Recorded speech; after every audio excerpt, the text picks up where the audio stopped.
orang salah salamnya. Mengucapkan Assalamualaikum warahmatullah.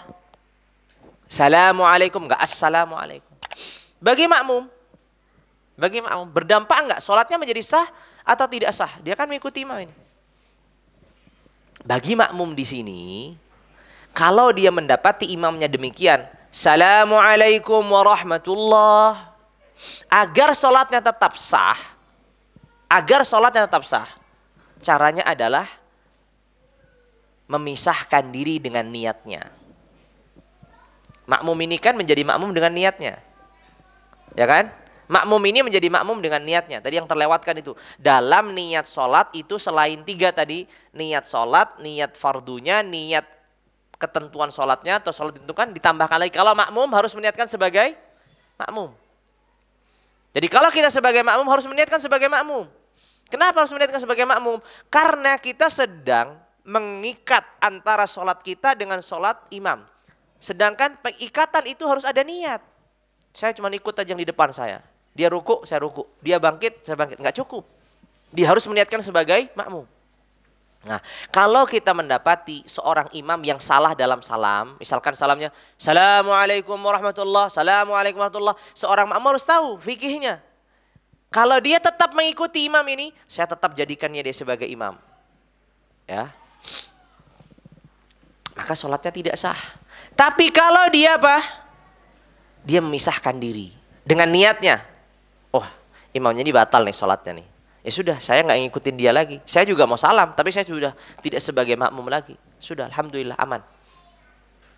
Ya, ini kalau kasusnya dalam salam. Tapi kalau kasusnya dalam Fatihah, baca iyyaka na'budu wa iyyaka nasta'in, ruku. Nah, ini kan sholatnya batal. Imamnya nih sholatnya batal. Tapi makmum bagaimana? Ya harus memisahkan diri. Kalau dia tetap mengikuti, nggak apa-apa lah saya ngikutin. Sholatnya nggak sah. Nanti saya tambah 1 rakaat lagi, nggak sah. Karena imamnya yang dijadikan imam itu diyakini kebatalannya.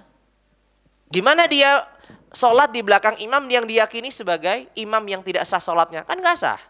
Masa ngikutin orang yang nggak sah sholatnya? Menurutnya ya nggak sah. Maka dia harus memisahkan diri. Imamnya iya karena mau doa karena stain, ya biarin aja dia.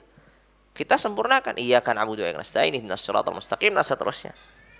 Ya, dan sholatnya sempurnakan sendiri. Tidak lagi menggantungkan sholat kita kepada imam ini. Ya. Nah, kalau takbiratul ihram, imamnya nggak baca takbir. Cuma angkat tangan habis itu bersedekap. Ini imam kok nggak baca takbir?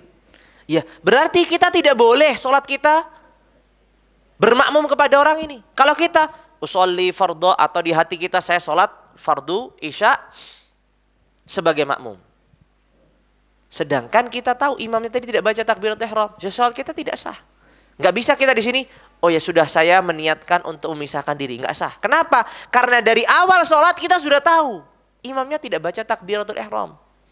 Dan ketika itu kita masuk dalam kondisi imamnya nggak sholat, kan sama aja nggak sholat kalau dia baca takbiratul ihram. Di sini nggak bisa, ya sudah saya memisahkan diri, nggak bisa. Makanya beda kasus.